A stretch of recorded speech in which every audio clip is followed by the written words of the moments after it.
מי באמת מנהל את העולם התחתון בישראל? בוא נאמר שעד פרשת 512, הפרשה שבה הצליחה משטרת ישראל לגייס 8 עדי מדינה, ובעצם כמעט להכניס את כל ראשי ארגוני הפשע, אם זה למאסר ארוך ואם זה לתקופה יותר קצרה, תחת האירוע של הפיגוע הפלילי ביהודה הלוי, שבו נרצחו 3 אנשים, כשהמיקוד היה ארגון הפשיעה של יצחק אברג'יל. אז עד אז באמת העולם התחתון נועל בעיקר על ידי ארגוני פשיעה יהודיים, כל השמות שאנחנו מכירים, מולנר ושירזי ויצחק אברג'יל ומוסלי, ועוד כאלה שכנראה אני שוכח, כאילו השמות שבאמת הופיעו בכותרות עיתונים. אז ארגוני הפשיעה הערבים היו יותר קטנים, היו יותר כאילו הקבלנים, אפשר לקרוא לזה, כמו בכל, איך נאמר על זה, דורות כאלה שאחד עוזב את העולם, מגיע מישהו אחר, אז באמת ברגע שארגוני הפשיעה היהודים פוצחו למעשה, זאת אומרת, ארגון הפשיעה של יצחק אברג'יל, נוצר סוג של וקום, ובעולם הפלילי אין וקום, לשם נכנסו ארגוני הפשיעה ערבים, זאת אומרת, מלבד הסכסוכים שיש להם בטריטוריות, צפון, דרום, מרכז, אז הם נכנסו גם יותר לתחומים שבעצם ארגוני פשיעה עזבו. אז אפשר לומר היום שמה שמעסיק את משטרת ישראל היום, 90% מהזמן, הם ארגוני הפשיעה הערבים, שמסוכסכים, סכסוכי דמים קשים, בעיקר בינם לבין עצמם. יש עדיין את ארגוני הפשיעה, דומרני, יש את ארגון הפשיעה מוסלי, יש כאילו ארגוני פשיעה יהודים שעדיין מעסיקים את המשטרה, אבל אפשר לומר היום, אין ארגון אחד ספציפי שמנהל את כל הפשיעה בישראל. יש מספר ארגוני פשיעה, שכל אחד, בוא נאמר, גורם לכאב ראש לא קטן למשטרה בטריטוריה שבה הוא נמצא, ואולי זה מה שמאפיין בעיקר את ארגוני הפשיעה הערבים, בעיקר הם טריטוריאליים. יש לך בצפון, בדרום, אנחנו מכירים, שומעים אבו לטיף, חרירי, ברקרי, יש לך ג'רושי, קראג'ה, יש הרבה משפחות שאתה שומע עליהן, כל אחד זה בעיקר בטריטוריה מסוימת, אז בוא נאמר כן, למעלה מ-90% מהעיסוק של משטרת ישראל, בפשיעה החמורה, זה ארגוני הפשיעה הערבים, ובעיקר במלחמות שביניהם. רק אתמול ראינו אירוע של סכסוך דמים, שיצא מרמלה ולוד, הגיע לכביש 443, מי שראה את הסרטונים שרצו ברשתות, 2 אופנוענים שרודפים אחרי ג'יפ רוביקון, יורים עשרות כדורים, למרבה הצער פוגעים בחף מפשע, שנסע באוטו אחרי הג'יפ הרוביקון.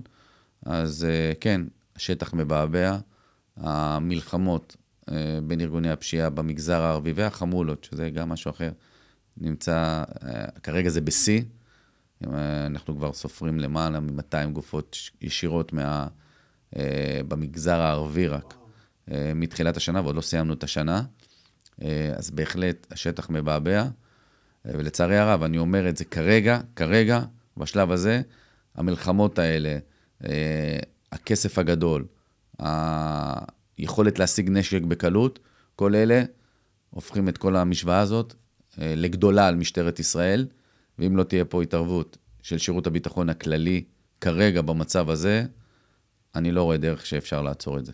וואו, מרתק. אתה יכול להרחיב בעניין הזה, יש הרבה דברים שנגעת, אני גם אשמח להיכנס לשמות ולענייני הכספים שגם בפעם שעברה דיברנו עליהם.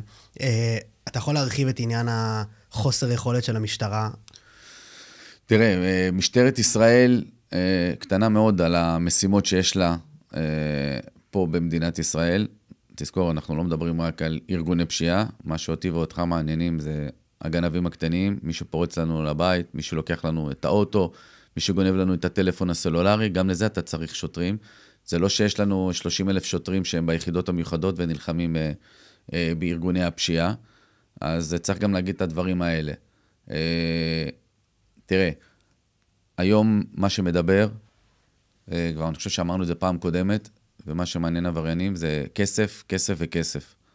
הכסף מניע את ארגוני הפשיעה, הכסף נותן לך כוח, תקרא, נותן לך כבוד, מאפשר לך להתחמש, מאפשר לך לתחזק את ה-so called החיילים שלך בארגון הפשיעה, מאפשר לך לשרוד. בלי כסף אתה לא שורד. בגלל זה גם משטרת ישראל הבינה שאחת המלחמות הגדולות שלה זה לא רק לעצור את א' וב' על ניסיון רצח או על רצח במקרה הטוב, אלא לפגוע בהם גם כלכלית. כי כשאתה תפגע בהם כלכלית, הם יתקשו לממן את הארגון פשיעה שלהם, אולי הם יעשו גם טעויות שאז תוכל באמת לתפוס אותם ולהכניס אותם לכלא. אז אני חושב שזה לא הבעיה רק של משטרת ישראל, הם צועקים את זה כבר הרבה זמן.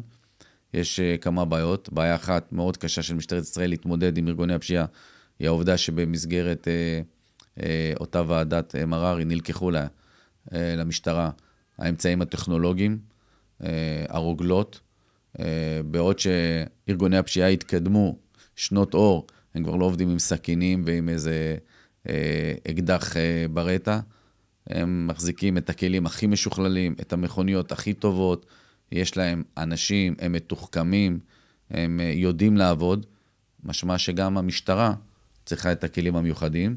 זה באמת נגעת בהברחות מתוך צה"ל. לא, רגע, לא עוד לא נגעתי בהברחות מתוך צה"ל. אז מאיפה הם משיגים את הנשק הזה? אז תכף נגיע לזה. אז אני אומר, קודם כל הכלים שיש להם, כמו אמרתי, הבתים, מצלמות, כל הדברים האלה, הם מאוד מאוד מתוחכמים, מבינים את השיטה של המשטרה. המשטרה היה לה את הכלי של הרוגלות, שנלקח ממנה כרגע, היא לא יכולה להשתמש. זה לדברי המשטרה, מציב אותה קצת מאחור. דבר שני שמתסכל מאוד את המשטרה, זה הענישה. מבחינתה הענישה היא לא חמורה מספיק. בעובדה שבגלל העומס על בתי המשפט, יש הרבה עסקאות טיעון, זאת אומרת, הם משקיעים משאבים, יכולים לשבת חודשים על יעד מודיעיני, אחרי שהוא נתפס, התיק עובר לפרקליטות, מתקדם הלאה בבית המשפט, עובר שנה, שנתיים, אף אחד לא זוכר את התיק, ואז נסגרת איזו עסקת טיעון מצחיקה. כל אלה גם יחד, ותוסיף לזה כוח האדם המועט של המשטרה והמשימות, יש להם משימות, יש להם גנבים, הם צריכים להיות בהפגנות, הם צריכים לטפל באירועי פח"ע, הם צריכים, אתה יודע, בכבישים, וגם שם הם לא מצליחים. כל אלה גם יחד גורמים להם להיות בפער אל מול הפשיעה שמתעצמת, שאוספת כסף מכל הבא ליד, אם זה לא רק מהעבירות של פעם, סמים, או אתה יודע, סחיטות, אלא גם יש להם עסקים לגיטימיים, הם למדו להיכנס חזק מאוד לשוק הקריפטו, פורקס, כל ההונאות שלא עושים כסף של 1-2 מיליון, אלא עשרות מיליונים ומאות מיליונים, וכשיש לך כסף כזה גדול, אתה מצליח לשרוד הרבה זמן, אתה מצליח להבטח את עצמך כמו שצריך, גם האויבים שלך וגם המשטרה. אז באמת, עם השנים נוצר פער גדול, והפער היום הוא ממש ממש גדול, שדי יקשה על המשטרה להשיג אותו. פרשה כמו 512, שממש כאילו בלילה אחד, נעצרו כל כך הרבה ראשי ארגוני פשע, כל כך הרבה עבריינים כבדים, ובאמת נתנה מכה מוחצת לפשיעה במגזר היהודי.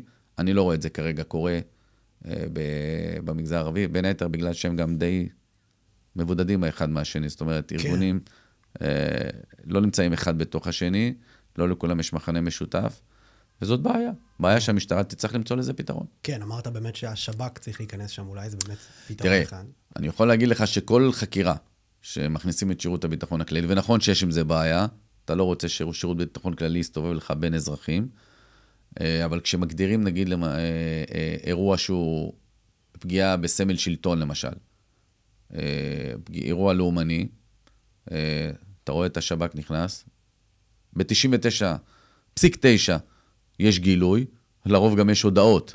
אני ראיתי את זה גם באירועים של שומר חומות, אבל ראינו את זה גם כשהחליטו שזורקים רימונים על כלא, והגדירו את זה פתאום פגיעה בסמל שלטון, הביאו את אלה שביצעו את זריקת הרימונים. תשאל למה? כי מאפשרים להם שיטות של חקירה של שב"כ, לאו דווקא עינויים, כמו מה שאנשים חושבים, שיטות קשות של אי מניעת מפגש עם עורך דין, שעות חקירה ארוכות, תנאים קשים מבחינה יותר נפשיים, וכמובן, כלים טכנולוגיים שהמשטרה היא יכולה להשיג, אבל היא לא יכולה להשתמש בהם. כל אלה גם יחד, אתה רואה ששירות הביטחון נכנס לתיק, אתה רואה שיש פינוח, אתה רואה את כל המרגלים האיראנים, שזה עבודה משותפת של שירות הביטחון ויחבל.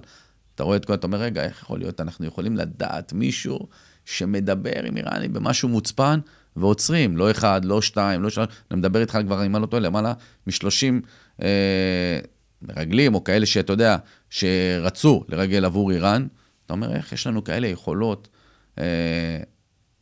טכנולוגיות, אחד מגופי הביטחון שפה נמצא במדינה, ואיך אנחנו לא מצליחים לסכל מקרי רצח, או לפענח. זה בדיוק הפער. ממש מעניין, אני גם אשמח, אנחנו עוד ניכנס לזה בהמשך בנוגע למה המשטרה צריכה לעשות לדעתך, ומה אפשר לעשות באמת עם השירות ביטחון, זה מרתק. אני רוצה לגעת בדברים שנגעת בהם, ואני רוצה שלא נשכח אותם. המשפחות פשע הערביות, שהיום שולטות ב-90% מהעולם התחתון. אתה אומר שבעצם הן פחות מוכרות, אין שם שמות בולטים? לא, זה עוד פעם, זה לא בגלל שאין שמות, לא שהם שולטים ב-90%, הם מעסיקים ב-90% את המשטרה. יש לך עוד, אתה יודע, יש לך פשיעה שהיא מגוונת. לא כל דבר שקשור לפשיעה, בהכרח הוא שייך לארגון פשיעה גדול כזה או אחר. זאת אומרת, יש גם כנופיות קטנות, כמו של פעם, יש גם עבריינים שיש להם, אתה יודע, כמה אנשים שנמצאים איתם, נמצאים באיזו שכונה מסוימת, באיזה תא שטח, לא מפריעים לאחרים, אחרים לא מפריעים להם, המשטרה עוקבת עם היחידות המקומיות יותר, אבל ארגוני הפשיעה הגדולים, הערבים, מה שמייחד אותם, זה כמה דברים. קודם כל, בדרך כלל זה תא משפחתי, שיושב ביחד, זאת אומרת, יש קשר דם, שם קשר שתיקה מאוד מאוד גדול, וכן, יש בעיה של שיתוף פעולה בחברה הערבית, במגזר הערבי, ואני לא מאשים דווקא את האזרחים הנורמטיביים, אני מבין אותם. כי, אתה יודע, כשאתה תשתף פעולה, תעזור למשטרה, יחסנו את חשבון. יפה. אנחנו רואים תופעה מאוד מאוד מדאיגה, ואתה שומע את זה גם מהעבריינים, וכמובן מאזרחים נורמטיביים, שבגלל שהראשי ארגונים והיעדים המרכזיים מאוד מאובטחים, ספונים בבית, או יודעים לנסוע בצורה מאובטחת, אז קשה מאוד להגיע אליהם, לפגוע בהם. נוצר מצב שמי שמשלם את המחיר, זה כבר לא המעגל השני, זה המעגל השלישי והרביעי. כן. זאת אומרת, אם אני ואתה מסוכסכים, אני לא אפגע בך, אני אחפש בן משפחה נורמטיבי, שהוא קשור אליך, אם זה רופא יכול להיות, מנהל בית ספר, אדם במשרד ציבורית, ואני פשוט, זאת אומרת, הם פשוט רוצחים אותם. זאת אומרת, אז כל ראש ארגון פשע, לוקח בחשבון, שהמעגל השלישי והרביעי, זה אפילו לא בני ביתו, לא המשפחה הגרעינית, ייפגע על ידי האויבים שלו, כי פשוט יותר קל להם. זה מכאיב, וזה גורר את נקמת הדם. זה משהו שלא מסתיים. ברגע שאתה לא מצליח להביא פענוח, ונוצר איזה אירוע שבו נרצח מישהו, צד השני יחפש לנקום. יכול להיות שהוא ייפגע עוד פעם, אבל מתישהו ימצא את הנקמה. אתה מבין? ואתה רואה אירועים מחרידים. אתה רואה אירועים שאתה לא נתפס, כאילו, מנהל בית ספר מגיעים, יורים בו, רופא, מגיעים אל הביתה, יורים בו. זה סיפורים שאנחנו מכירים ממקסיקו.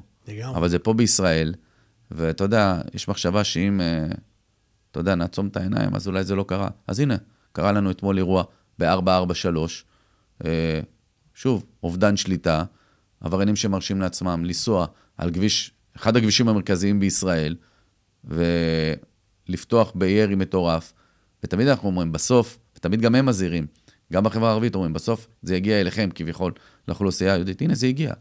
זה לא פעם ראשונה, אנחנו מכירים את הסיפור בזמנו של מרגרינה לאוטין בחוף הים בבת ים, שנפגעה כשעבריינים, אמנם אז היו ארגוני פשיעה יהודים ניסו לחסל בחוף הים בבת ים, ואזרחית תמימה נרצחה, אבל יש אחת לכמה זמן, יש אירוע כזה שחף מפשע, משלם, אתה יודע, בחייו, כל הזריקות רימונים, זה מטורף, כן. מטורף, האירוע, תראה, אולי עכשיו שהסתיימה המלחמה, אי אפשר לקבץ את האירוע הזה של האמל"ח, שמסתובב ברחובות, זה פשוט לא להאמין, זאת אומרת, אם אני ואתה יוצאים, ואני קצת רוצה להתעסק בעולם העברייני, ואני לא מפחד, נגיד, שיתפסו אותי, אני חושב שיקח לי פחות מיום להשיג רימון רסס במחיר טוב, אזור ה1,000 שקלים.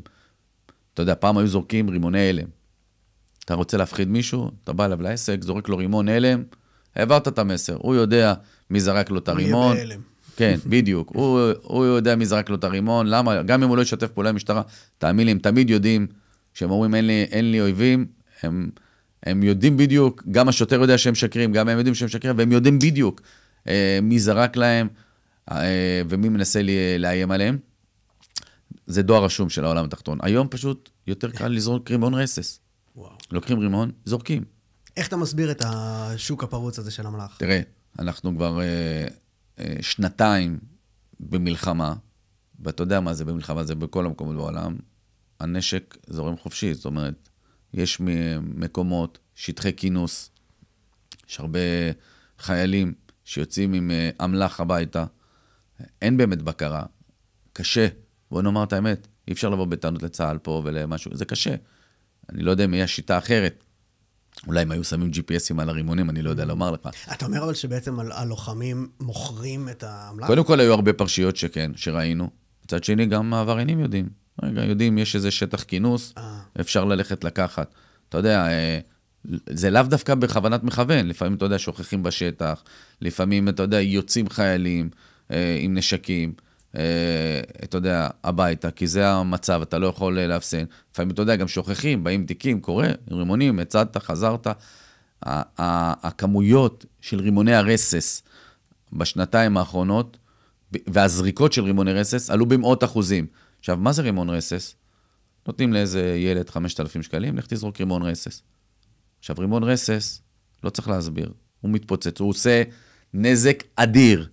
יש לו עוצמה מטורפת. אני הייתי באיזה פעם, איזה בית שזרקו רימון רסס, לא תאמין. הדלת נעקרת מהמקום, אתה יודע, גם העדף גורם לחלונות להתנפץ, ממש כאילו נפל טיל קטן בתוך הבית. עכשיו, מה קורה אם יש אנשים? ורימון רסס, זה לא כמו אקדח, שאפשר להגיד, אתה יכול לדייק בבן אדם שאתה פוגע. רימון רסס, כשמו כן, הוא מתפוצץ, והרססים עפים לכל כיוון. כבר ראינו רימון רסס באשקלון, שנזרק לעבר בית, שבו ישבו 4 צעירות, באשדוד, נס שמישהו שם לא שילם בחייו, ורימוני רסס פה, ביד אליהו בתל אביב, נזרקו על ימין ועל שמאל. אנחנו זוכרים את הרימונים שנזרקו לעבר הבית של ניקול ריידמן, שגריר הירדני. זאת אומרת, רימונים אנחנו שומעים בכל מקום, ממש כל יום יש לך רימון פה, רימון שם.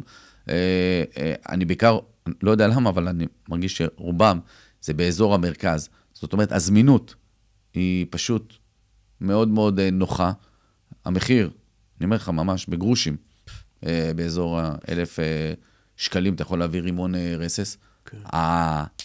ההרתעה שהוא גורם לצד השני היא משמעותית, והכי חשוב, אם זרקת את הרימון והצלחת לברוח, קשה מאוד יהיה לתפוס אותך. הוא מתפוצץ, הוא לא משאיר עקבות. אתה יודע, אני יכול להגיד שפה במחוז תל אביב דווקא, פיתחו איזו שיטה, אני לא יודע לומר לך מה, שדי מצליחים להביא הרבה ממשליחי הרימונים, אבל כמובן, תופסים את החיילים הקטנים שנשלחו למשימה, לרוב אתה לא מצליח להגיע למזמין המשימה, וזאת בעיה. זאת בעיה. ועוד פעם, לאור כמות הרימונים שנזרקו בחודשים האחרונים בישראל, אני אומר לך, אנחנו בנס גדול מבחינת הנפגעים. ממש נס. אתה יודע, כמעט כל אירוע, אתה שומע, נגמר בנס. אתה שומע אנשים היו מאחורי הדלת, אתה יודע, אנשים שאתה יודע, במקרה יצאו מהבית ונזרק, אתה יודע, רימונים על אנשים נורמטיביים, שפשוט, בחלק מהמקרים גם היו טעויות בזיות, אתה יודע, אתה זורק רימון, אתה לא יודע, זה כמו כדור. לגמרי. פשוט, זו התופעה, אני יכול להגיד לך שאחת התופעות שמדאיגות את משטרת ישראל. נגעת בעניין שזה במחיר אטרקטיבי, מה שנקרא, זה זול מאוד להשיג את הדברים, ונגעת גם בכך שהם מתעסקים היום המשפחות בכבר קריפטו ומאות מיליונים. אתה יכול להרחיב טיפה על הכסף שמתעסקים בו, איך הוא עובר ובאיזה ידיים הוא נמצא? תראה, פעם, להגיע לכסף הגדול, בדרך כלל, אתה יודע, המשפחות היו מתעסקות בסמים. בסמים היה רווח עצום, הברחות מהגבול הלבנוני, ממצרים, אתה מביא איזה מחולות, אבל אז העבריינים גילו שיש פה 2 סיכונים מאוד מאוד גדולים. האחד, כדי לייבא סמים מחול, אתה צריך להיות חזק כלכלית. זאת אומרת, אתה רוצה להביא כמות גדולה של סמים בפעם אחת כדי לא להתאפס, כמה שתבריח פחות, הסיכוי שלך להתאפס הוא פחות, אבל אם תביא כמות גדולה ועברת אותה, אז אתה מסודר. אז תחשוב שאתה מביא כמות של איזה, אני לא יודע מה, 100 קילו, דברים כאלה. משקיע עשרות מיליוני שקלים, ואז הסיכון הראשון הכלכלי, שאתה נתפס ולא אתה נתפסת. בכל זאת, הוצאת 30-40 מיליון שקל, כי שילמת לספק בחול, בדרך כלל הם נכנסים לשותפויות, בדרך כלל כאן מתחילים הסכסוכים, מי אשם, למה נתפסה המחולה, למה אתה יודע, נתפסה המסעית עם הסמים, או ההברחה, מה עושים? זה גורם לסכסוכים ביניהם. דבר שני, ברגע שהמשטרה מצליחה לקשור אותך לאותה הברחה עם הסמים, הענישה היא קשה. אז אני יכול לומר, בשנים האחרונות, אתה רואה שארגוני הפשיעה הגדולים לא מתעסקים בדבר הזה. אפיק אחר שהם הלכו, זה ההימורים הבלתי חוקיים, שהעסק הנלווה עליהם זה השוק האפור, הצ'יינג'ים, שבעצם נותנים לך, גם מביאים לך את המחלה, אבל גם את התרופה שהיא יותר גורמת לך לחלות עוד יותר, זאת אומרת, גם נותנים לך לאמר, אין בעיה, אנחנו מאחוריך, הפסדת, תבוא תשלם, אין לך איך לשלם, אז בוא תיקח הלוואה בריבית קצוצה שחונקת אותך וגומרת אותך, אז ההימורים האלה הכניסו הרבה מזומנים, גם לארגוני הפשיעה, ואז הם גילו כמובן את הקריפטו. קריפטו זה, אתה יודע, זה עד היום, אני לא יודע אם המשטרה יודעת איך לטפל בזה, לא יודע אם הרשויות במדינה יודעות איך לטפל בזה, אבל אתה יודע, ברגע שיש לך ארנק דיגיטלי, ואתה יכול להעביר כסף מפה לשם, וקשה לעקוב אחרי זה, באופן אוטומטי, הם זיהו את האירוע הזה. הם מצאו כמה גאונים כאלה, שגם ידעו לשחק להם עם הארנקים, עושים עסקאות בחול, מעבירים את הכסף מפה לשם, אתה בא אליהם, אין להם מה לקחת, אתה מגיע לעבריין, הבית סחור, האוטו לא על שמו, מה תיקח לו? אתה מבין? וואו. אין הסבר מאיפה החיי פאר, המסעדות, החיים הטובים במחאות, כי הם לא באמת טובים, אתה בא לתפוס, אין מה לתפוס. אתה גם תגיע, אתה יודע, לך תמצא את הארנק שלו, את הקוד שלו, מאוד מאוד... ומי שאתה בעצם בפועל מדבר שזה, זה רק הקודקודים, רק הראשי... הם עצמם לא, יש להם אנשי אמון שעושים את זה, הקודקודים עצמם לא יודעים להתעסק. לא יודעים, אבל הכסף מגיע בסופו של דבר אליהם, או שהוא מתפרס לפני כולם? קודם כל, הוא מגיע אליהם. על ידי, בעיקר, על ידי אנשי אמון שלהם, שמחזיקים את הכסף, ונכסים שאולי בחול, הם לא מטומטמים, הם לא שורמים כסף במזומן, הם מכירים בדיוק את הוראות החוק, הם לא ישימו שקל יותר מה שצריך להיות, הם ישלמו מס הכנסה מה שצריך בזמן, על מה שהם מצהירים כמובן, אבל כן, יש להם נכסים, יהיו להם כל מיני קופים שיחזיקו בית מלון פה, ומסעדה שם, ויחזיקו קזינו, ויוצאו קו של הימורים, ויהיה להם קו מסוים של חלוקת מזון כזו או אחרת, יש את העניין של כל, אתה יודע, בדרך כלל אנחנו יודעים בשווקים, הסיטונאים, תמיד יש גורמים שדואגים גם לסדר, כן? לשלוט על שוק סיטונאי כזה או אחר. זאת אומרת, הם יודעים שהאנשים שלהם ישמרו על העסקים, אנשי אמון, שלא יתעסקו איתם, למה שהם צריכים כדי לחיות, יש להם. אז הולך מישהו ומזכיר BMW ב-15,000 שקלים לחודש. 15,000 שקלים לחודש. בסדר. מישהו אחר נוסע עליו. אתה יודע, תמיד זה ככה, תמיד יש את הקוף, זה תמיד מה שמתסכל את המשטרה, הם באים נגיד לאיזה בית הימורים או משהו כזה, שהם יודעים שמישהו נותן גב, זה ארגון פשיעה כזה או אחר, מוצאים שם איזה מישהו שהוא, במקרה הטוב הוא לא הומלס. כן. אתה בא, הוא אומר, אוקיי, זה אני, מה תיקח אותי? הולך, מעצר, יום, יומיים, משתחרר. כתב אישום, הוא יודע, זה חלק מהתפקיד שלו בארגון הפשיעה. זאת אומרת, הם יודעים איך להסתדר עם הכסף. בתקופה האחרונה, אנחנו רואים יותר ויותר תקיפות כלכליות.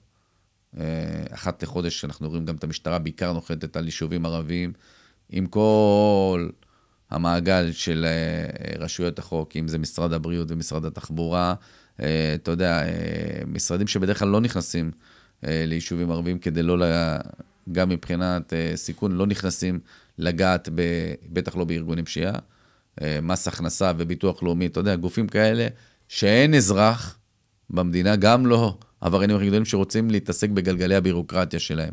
אז כשהם מגיעים, נופלים, אז אתה רואה, מחלטים בית, עכשיו לפני כמה זמן חילטו איזה בית שתירה, ששווה עשרות מיליונים בצפון, באים, שמים שלט זה של משטרת ישראל, מדינת ישראל, אחרי שהוכיחו שכביכול מבחינת המשטרה, הבית נבנה בכספי פלילים, שהושגו בעבירות פליליות, אז אני לא יודע, אתה לא תראה כרגע את השינוי, אבל אם ימשיכו ככה, ולאורך תקופה יתקפו כלכלית, בסוף זה יצליח. זה לא יעצור בתקופה הקרובה כנראה את מקרה הרצח. זה צריך גם טכנולוגיות, גם צריך שינוי חקיקה, וגם צריך את הכלים המיוחדים. כרגע כל אלה אין להם. אוקיי, אז אני אשמח שעוד ניכנס לעניין בעצם איך משתלטים על האירוע, ואנחנו נוגעים כרגע בעיקר בעצם עולם הפשע, עולם התחתון, ממש הלא ממסדי. מה בנוגע באמת לצווארון לבן ודברים בסגנון הזה? כמה זה נוכח בישראל היום, ובאיזה סוגים זה בעצם בא לידי ביטוי? תראה, ארגוני הפשיעה והזה, הם לא מתעסקים בצווארון. צווארון לבן אתה רואה, עוד פעם, זה אנשים, צווארון לבן זה כאילו אנשים נורמטיביים שעשו עבירות פליליות. אנחנו רואים את החקירות שיש בלהב 433, פה ראש עיר אתה יודע, סרח ותפסו אותו. לא ראינו הרבה בתקופה האחרונה. יש שיגידו שלהב 433 היו עסוקים עם כל הנוח'בות, היו עסוקים במלחמות בארגוני הפשיעה. הערבים שהם קיבלו משימה לטפל בהם. אבל צווארון לבן, עוד פעם, זה בעיקר, אני קורא לזה ניצול מצבים. זאת אומרת, מישהו שיושב בתפקיד טוב, מאמין באיזה קבלן טוב, יש להם קשר חברי, ואז משם יש הזרמה של כספים, כמובן שהקבלן יקבל את הפרויקטים. בוא נאמר, ממה שאני רואה, ואני כבר 20 שנה בתחום, לא זאת הבעיה של מדינת ישראל. טוב שאחת לכמה זמן יתפסו ראש עירייה מושחת, איזה נבחר ציבור שלקח לביתו, כמו שאומרים, אבל אני חושב שהמיקוד צריך להיות כמובן באפיקים אחרים.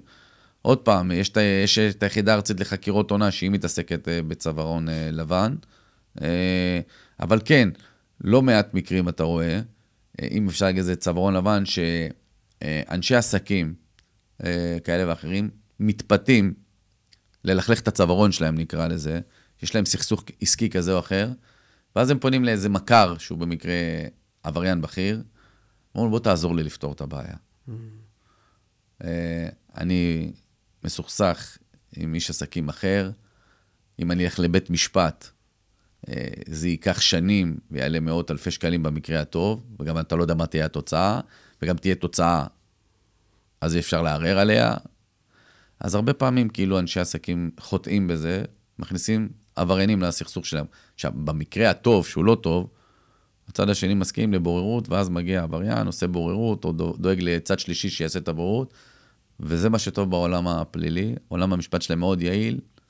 יש, בוא נאמר, כתב תביעה, החלטה, גזר דין ומימוש במקום. אתה לא יכול להתחרט. אבל ברשותך, הצווארון לבן באמת ככה הוא עובד, או שזה בעצם מחולק לשניים? זה גם אנשים שבעצם משתמשים בשירותיהם של אנשי פשע בפועל. זה מה שאני אומר. זהו, יש אבל אנשים שבפועל בעצמם פשוט עושים דברים מתחת לרדאר, באופנים כאלה ואחרים, אתה יודע, שוטרים, או באמת... אז תראה, זה לא צווארון לבן, זה מושחתים. אז היה לנו איזה אירוע עכשיו לאחרונה, שאנחנו מבינים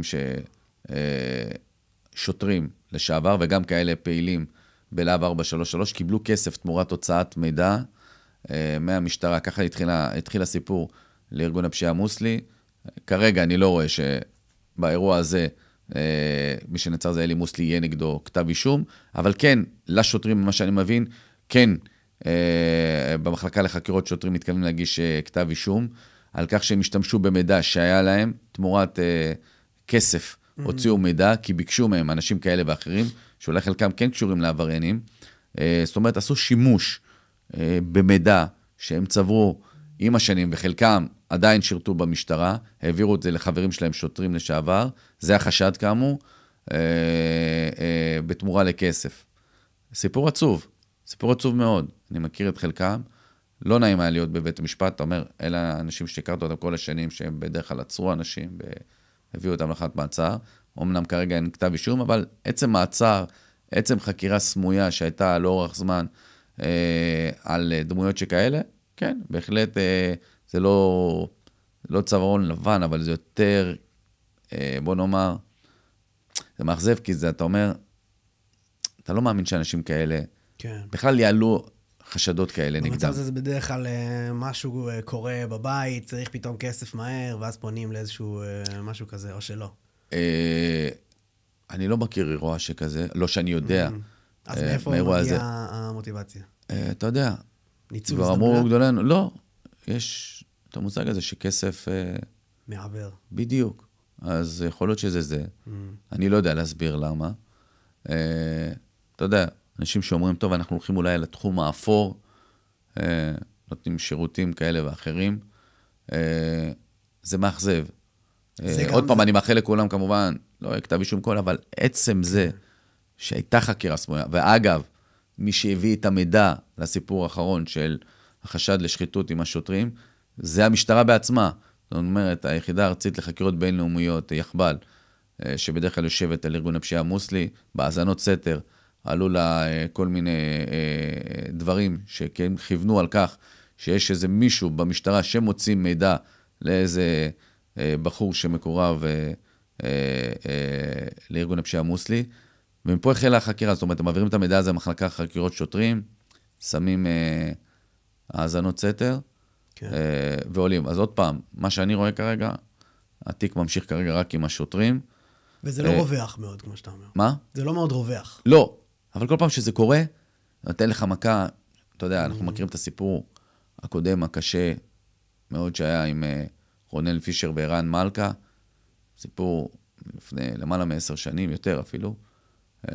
ערן מלכה שוטר בלהב 433, עבד ככה על פי כתב האישום בשיתוף פעולה עם רונל פישר, העביר מידע, ביים חקירות, גרם למעצר של אנשים, הוא חתם בסופו של דבר הסכם עד מדינה, אפילו ישב בכלא, לא טועה, איזה 6 שנים, משהו כזה. וואו.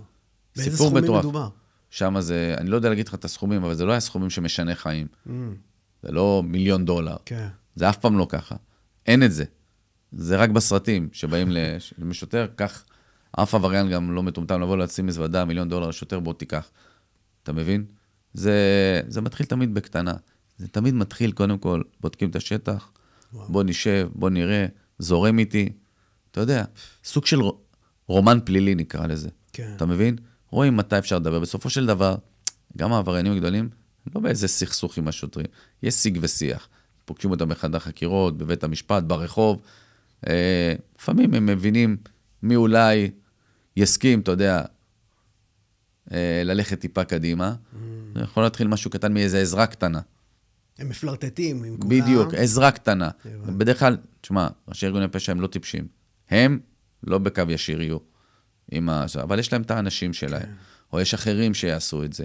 או מישהו אחר שהוא עשה איזה משהו עם שוטר, ואז הוא מעביר את המידע אחורה. אז אומרים, רגע, אולי בוא נראה, אתה יודע. אבל כן, זה מאכזב מאוד. גם שזה קורה אחת לכמה שנים, מאכזב מאוד. לגמרי, מרתק העניין הזה. אני רוצה ברשותך שנחזור אחורה לעניין החברה הערבית והכסף שמתעסקים בו והאמל"ח שמתעסקים בו. אמר אצלי פה עורך דין אילן ציון, אני אצטט אותו, הוא אמר, ערביי ישראל חמושים מכף רגל ועד ראש. האם זה באמת המצב? או שבאמת מדובר בענייני רימונים, וזה עניין באמת יותר של כסף מאמל"ח, או שהם באמת חמושים ברמת יכולות צבאיות? אני אגיד לך ככה, עד שלא יוציאו טנק מאיזה מחבוא, אני כבר לא אהיה מופתע מכלום.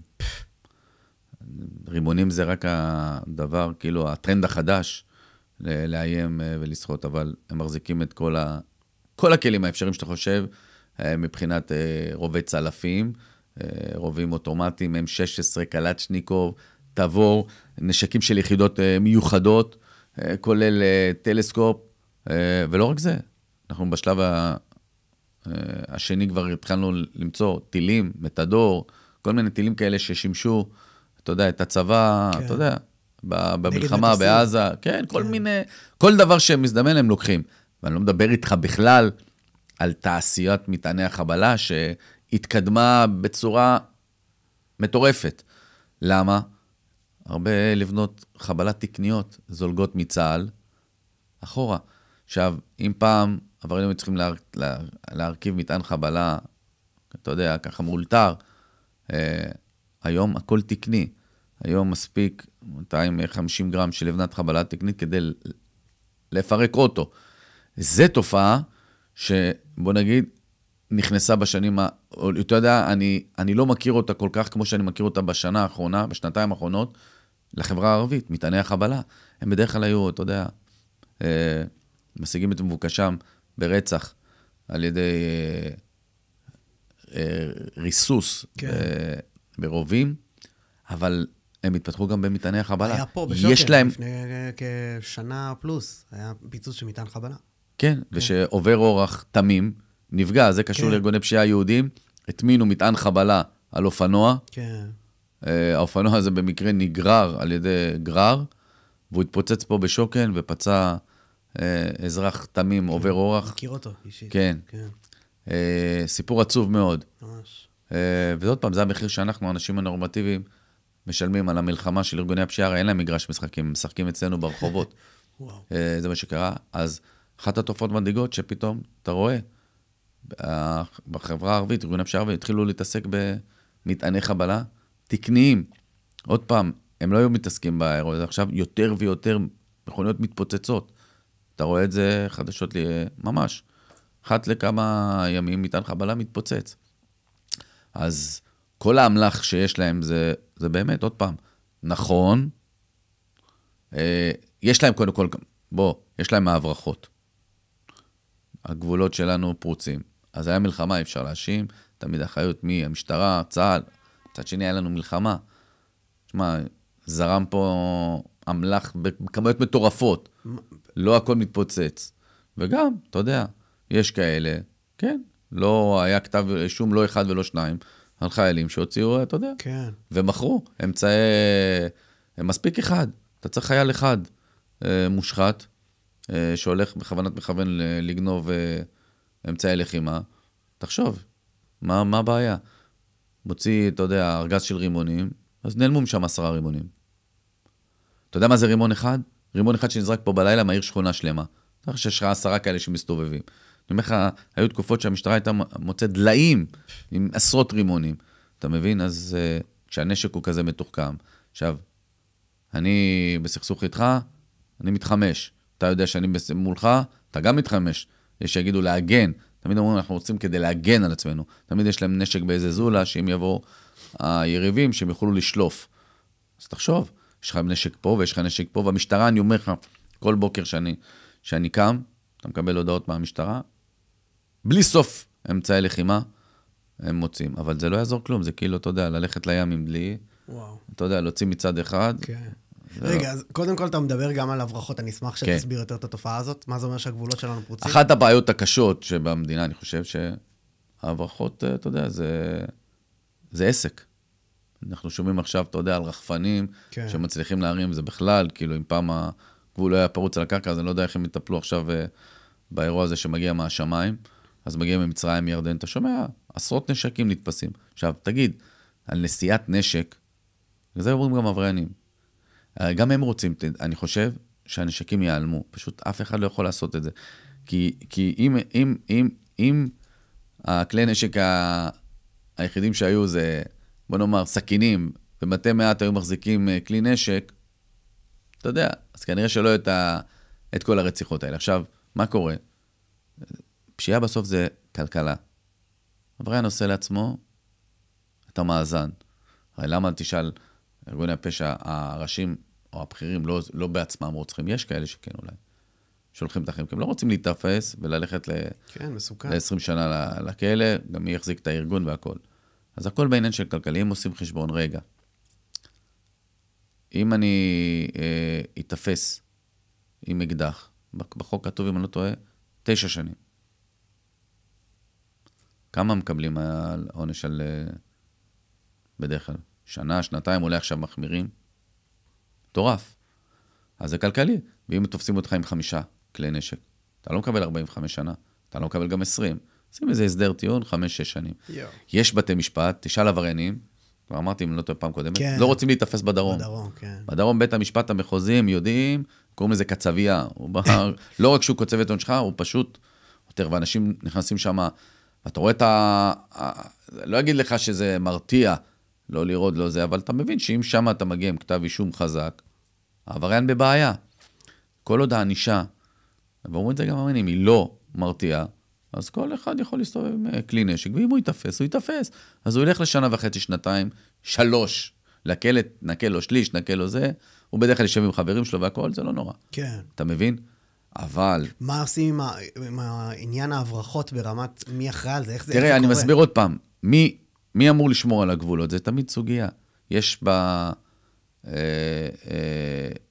בצפון, יש יחידת גבולות של ימ"ר צפון, שיושבת כאילו על הגבול, הגבול הוא ארוך, אתה יודע, זה עסק כלכלי, בלילה. אתה לא יכול להשיב, כמה שוטרים יש לך להשיב כל היום במערבים, וכמה אמצעים טכנולוגיים, וגם תפסת, אתה תופס רק את השליח, אתה לא תופס את זה שהזמין, לא תופס את זה שמימן, זה מאוד מאוד קשה. אתה יכול לשבת שבועות על איזה זולה שאתה יודע שיש שם, כלי נשק לחכות שמי שיבוא ייקח, בינתיים זה שהניח כבר הלך, חזר ללבנון, מאוד מאוד קשה.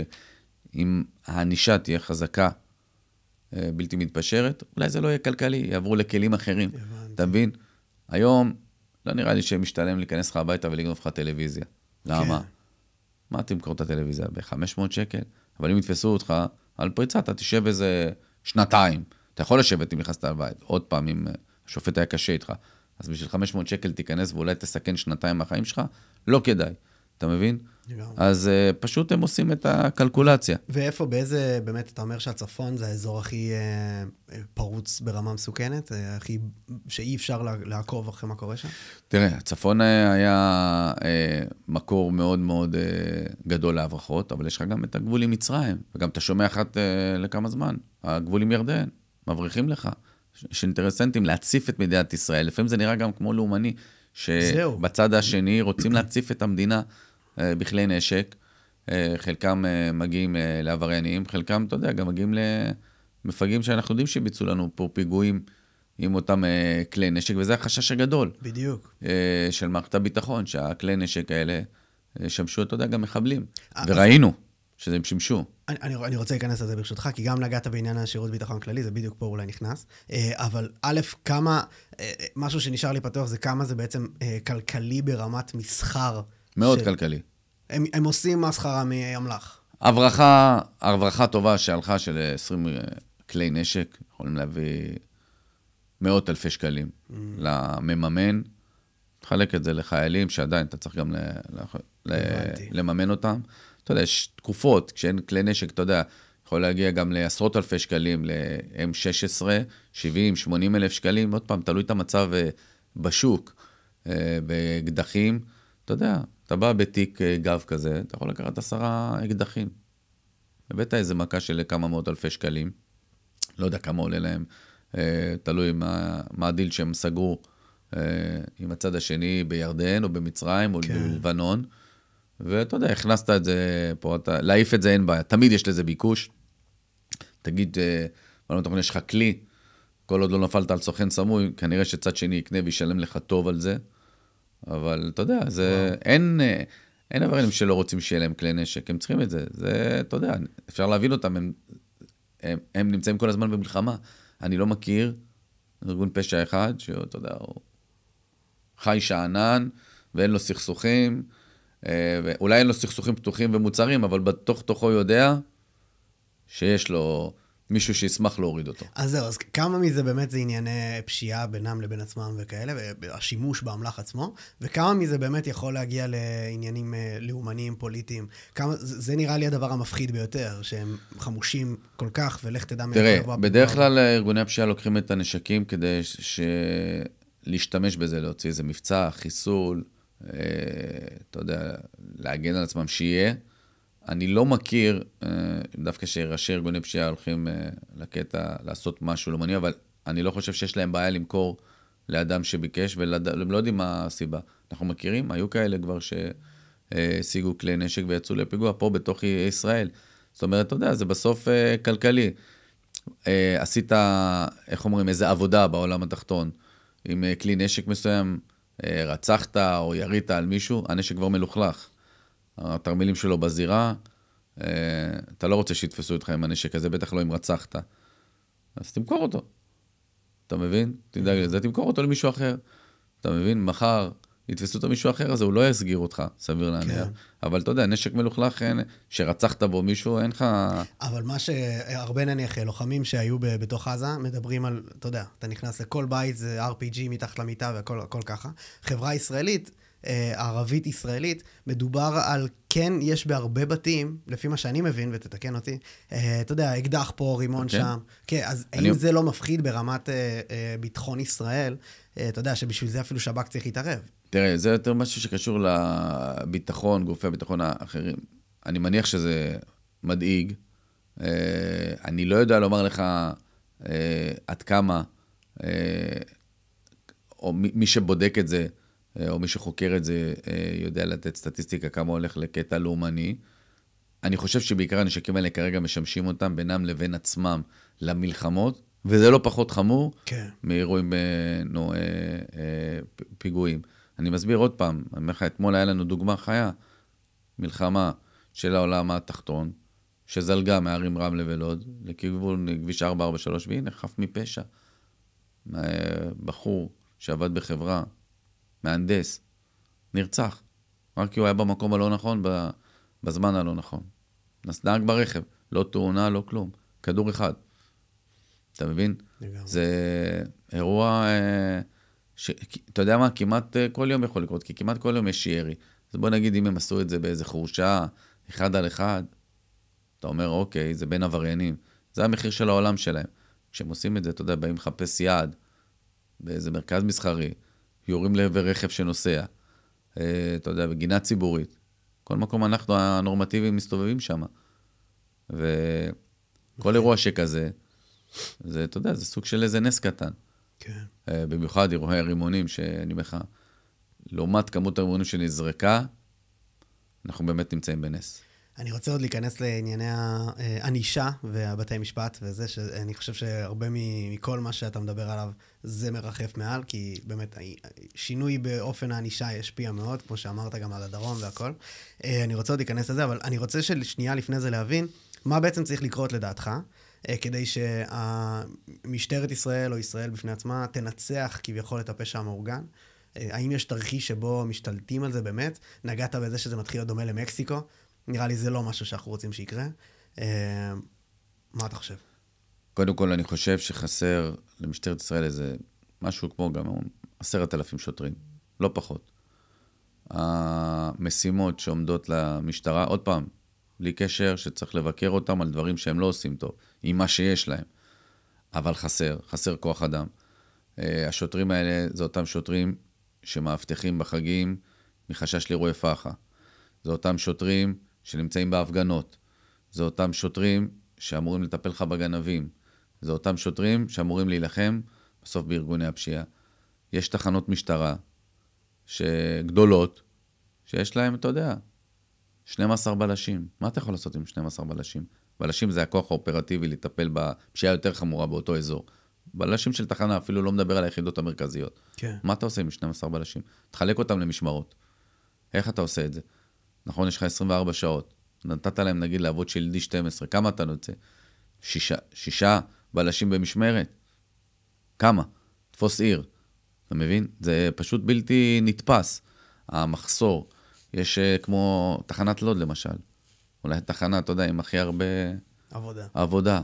היא ורמלה. תחנת לוד, בדרך קבע, עומדת על פחות מ-60% תקנים. זאת אומרת, 180 שוטרים אמורים להיות להם בתחנה, אם אני לא טועה. אם הם מגיעים ל-120 זה טוב. אם הם מגיעים ל-120 זה בגלל שמפקד המחוז הכריח שוטרים לעשות מילואים בתחנה לאיזו תקופה של כמה חודשים. רגע, אז קודם כל, יש פה עניין גם של תיעדוף בתוך מה שהם כבר מתעסקים בו, עם הסדק הנוכחי, אבל איך אתה מסביר את עניין החוסר סדק? אני חושב שבמשך שנים הרעיבו את המשטרה. כלכלית. כן. המדינה לא ראתה חשיבות בחיזוק המשטרה. נזכרו בה רק ב-7 באוקטובר, שהשוטרים שם ממש, אני הייתי שם, עצרו בגופם את המחבלים להגיע פה לתל אביב. ממש, הם היו שם. השוטרים הפשוטים. אתה מבין? עם האקדח, עם מספר כדורים המצומצם שהיה להם, עמדו שם, לפעמים עד הכדור האחרון, במשך שנים הריבו אותם, משכורות לא משכורות, תנאים קשים. תשמע, אתה בא היום, שוטר, תחשוב, הוא מגיע, אין לו שעות נוספות, עוד פעם, אני מספר את הקושי, כן. נותן עבודה קשה בחוץ, מתעמת עם עבריינים, נכון, עבודה מעניינת, יש שיגידו, סוג של ציונות לבוא לתת למדינה, ובסוף הוא ילך, נגיד אם הוא מתחיל עם 9, 10 נטו, אתה יכול להיות מלצר בכל מצעדה ולהרוויח הרבה יותר. בלי זה, עכשיו אני לא מדבר על זה שפתאום קובעים להם שלדי. זאת אומרת, מפקד הכריז שלדי, ואז מביאים אותם ל-12 שעות. באים 7 בבוקר, יוצאים 7 בערב, אם יוצאים. עכשיו, היחידות המיוחדות שמלחמות בארגוני פשיעה, יושבים על פרשייה, אין להם שעות, הם יכולים לחזור ב-12 בלילה, למחרת עריכת מעצר, חיפושים, 3 בבוקר, 4 בבוקר. אתה מצפה שבן אדם כזה שהחליט לתת למדינה, שירוויח כמו שצריך, שיתנו לו את הכסף שמגיע לו. זאת אומרת, שיהיה כדאי, כלכלי, כמו אצל ארגוני הפשיעה, להיות שוטר. אתה מבין? הבנתי. וזה קשה. היום משתחררים לך עריות מהמלחמה, צעירים, נלחמו, אתה יודע, כולם צחקו על הדור הזה, אבל דור הזהב, ממש ככה אני רואה אותו, אתה יודע, זה פשוט לחבק אותם, לסגוד להם, ממש ברמה כזאת. הם יוצאים עוד מעט מהשירות. למה אין תוכנית במדינה לקלוט אותם למשטרה? לא יודע מה, לצאת מחוץ לקופסה, להגיד להם, אתם יודעים מה? בואו, קחו אתם, כל מי שבא, להחתים אותו. זרקתי את זה למישהו. 10 שנים, כמו כדורגלן במשטרה, קח 250 מטר אדמה. בצפון, בדרום, תתיישב. בוא תהיה במשטרה. אחרי שתכניס אותו לארגון, יהיה לו קשה ללכת. תן להם את התנאים. ותוסיף את זה שגם אנחנו אשמים בזה, התקשורת, חוטאים בזה, כן, שמבקרים אותם על ימין ועל שמאל. הרי בסוף המפגש של אזרח נורמטיבי ושוטר הוא לא טוב בדרך כלל. 99% הוא לא טוב. יש מקרים גם טובים, אבל בדרך כלל זה דוח, זה מעצר, זה...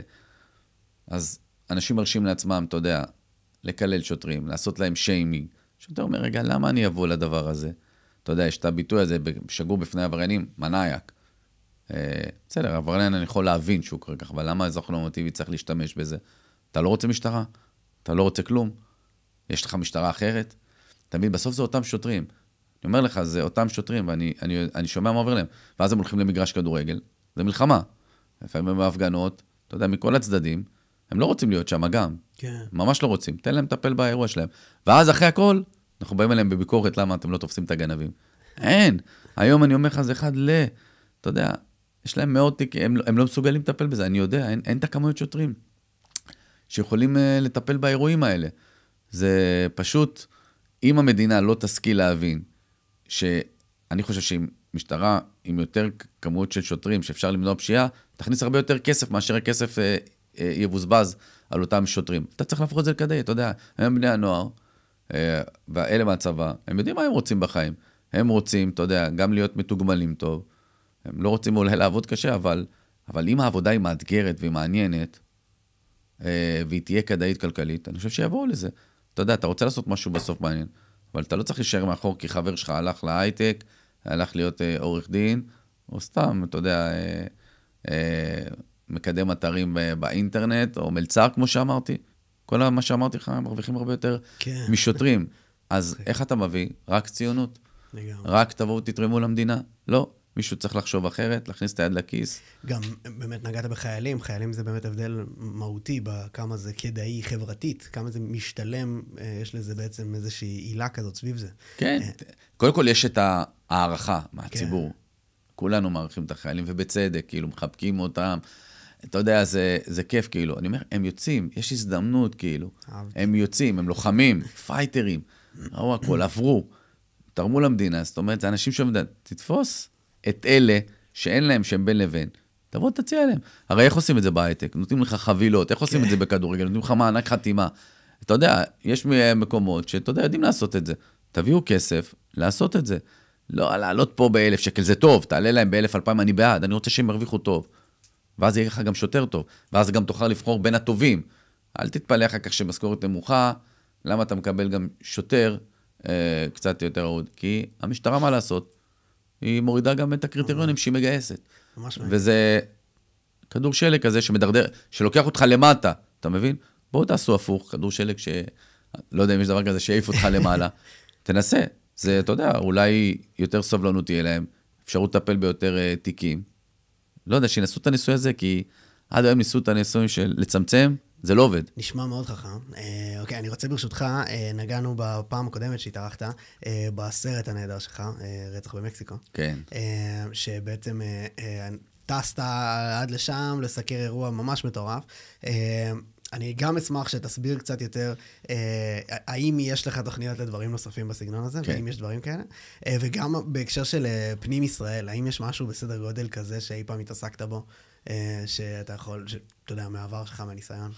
תראה, כן, הרצח במקסיקו של בן סוטרי באמת היה, מבחינתי, אחד מאירועי השיא המקצועיים שלי, בוא נאמר. זה קודם כל היה רצח מטורף, שזעזע את מקסיקו, עד היום אפילו מדברים עליו. רצח שקרה באחד הקניונים היוקרתיים, של בן סוטרי, שהיה עבריין בעל שם מאוד מאוד חזק פה במדינת ישראל, שבעבר ברח מהכלא הישראלי, ולא יודע, תמיד כולם אוהבים את אלה שמצליחים לברוח או לשתות בנקים. הוא סגר לישראל, ישבה 17 שנה בכלא, ואז חזר שוב פעם למקסיקו, ומקסיקו, אתה יודע, זה אם בוא נגיד, ארגנטינה היא אלופת העולם בכדורגל, מקסיקו היא, אם היה מונדיאל לפשע, אז אין ספק שהיא הפבוריטית. חזר למקסיקו, ונרצח שם. אז כשהוא מסיים פה את הכלא, הוא היה בסכסוך עם ארגון הפשיעה של מוסלי, סכסוך עתיק יומין,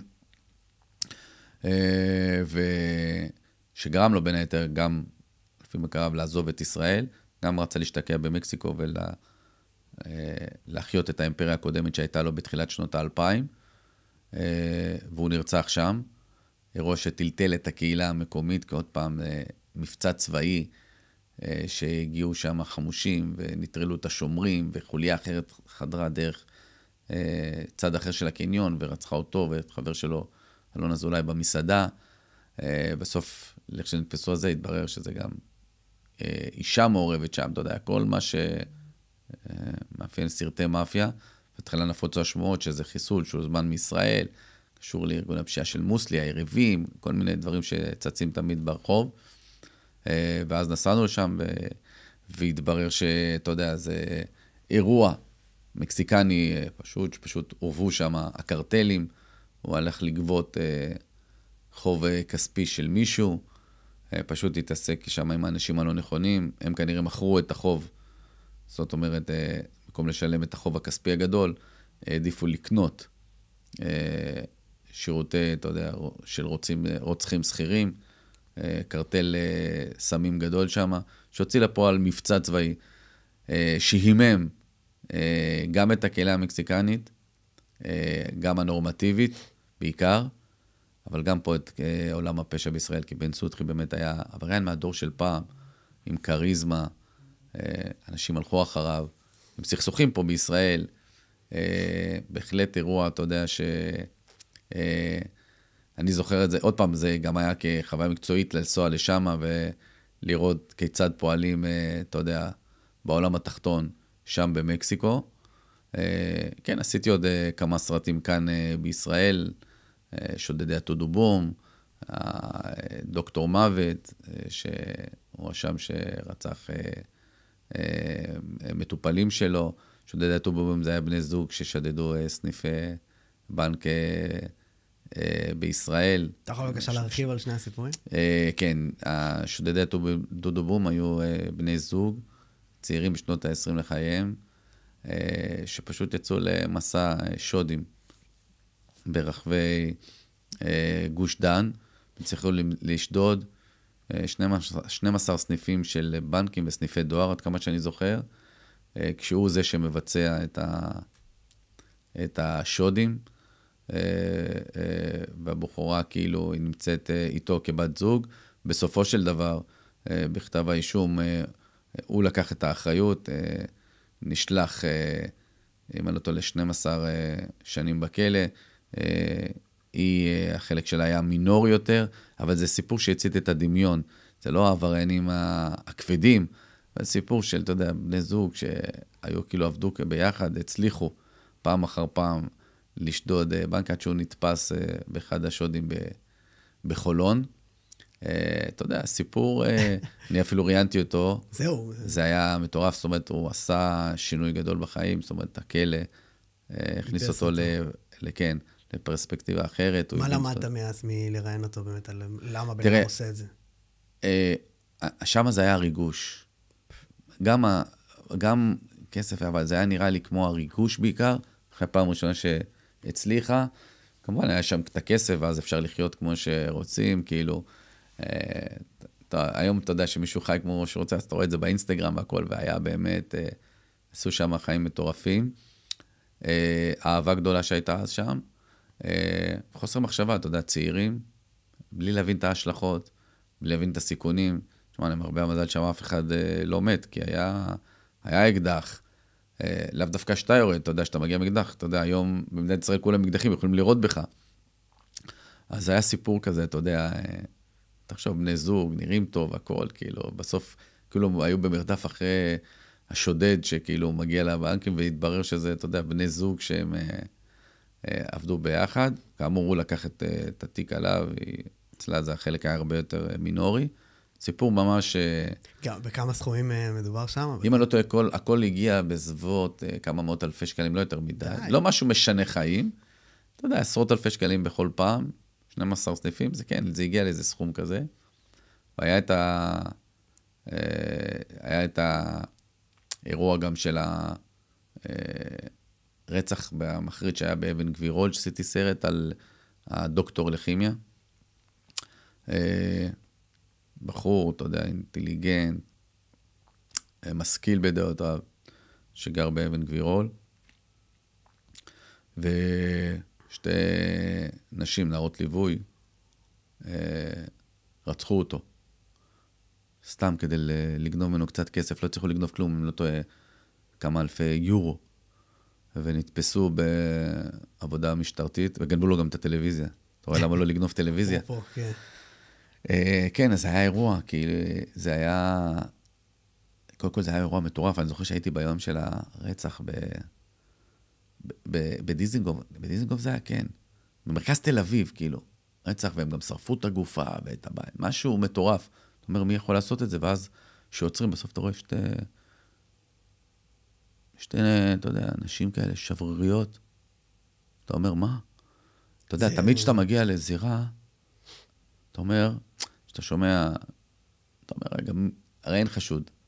לא תמיד תופסים אותו. אתה אומר, מי זה יכול להיות חשוד? סתם, אני עושה משחק עם עצמי. אתה אומר, טוב, זה בטח פה איזה רוצח קר, משהו, היה חייב כסף. בסוף, במקרה שלו, נעצרו שתי נשים, שנכנסתי לסיפור והבנתי, כאילו, זה משהו כזה ספונטני, לא, הם תכננו אותו, אבל באיזה חובבנות, אתה יודע, פה, ולחנוק, והכל, ולשרוף, וחשבו שלא יתפסו. אתה אומר, וואו, על מה לקחו חיים של בן אדם? וואו. אירוע מטורף, כן. זה גם באמת ממש מעניין העניין הזה של איך מזהים את הבן אדם בכלל, שעומד מאחורי הפשעים. הרבה פעמים מדמיינים דברים הרבה יותר חמורים ממה שבפועל. אז אנחנו עכשיו, שאני מדבר איתך, אני לא יודע מתי שודר הפודקאסט, פשוט בגלל כל סיפור חטופים, יש את אירוע רצח, אחד המזוויעים שקרו בשנים האחרונות פה בתל אביב, תראה, אתה אפילו לא יודע.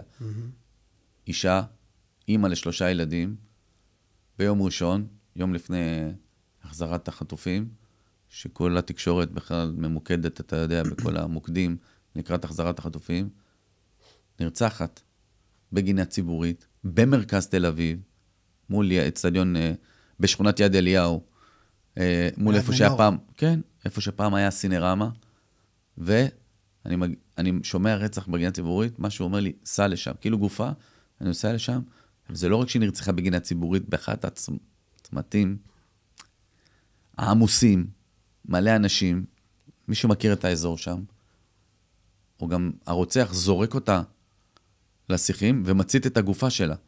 זאת אומרת, שהשוטרים מגיעים, הם מחבים את הגופה. אתה אומר, מה זה פה? זה סיפור בכלל מעבר לדברים שאנחנו שומעים בחול. אישה שרוצחים אותה בגינה ציבורית, ושורפים את הגופה שלה, ואז ככל שעוברות השעות, אתה מבין כמה הסיפור עוד יותר מטורף. באיזה היא עובדת 150 מטר משם, בסניף של אייס, היא סיימה משמרת, הספיקה ללכת 150 מטרים, באמת, האמא ל3 ילדים. כל מדינה, גם אצלנו, בכל תקופה אחרת, שאנחנו קצת יותר רגועים, זה פותח את המהדורות החדשות יום אחרי יום. תל אביב. ואז אחרי כמה שעות, עוצרים את החשוד. אבל במקרה הזה, זה לא שהכתובת הייתה על הקיר, כנראה. זה היה שלט חוצות על הקיר. מתברר שמדובר באדם שהשתחרר רק 3 חודשים קודם לכן, ממאסר של 23 שנה, שהוא ניסה לרצוח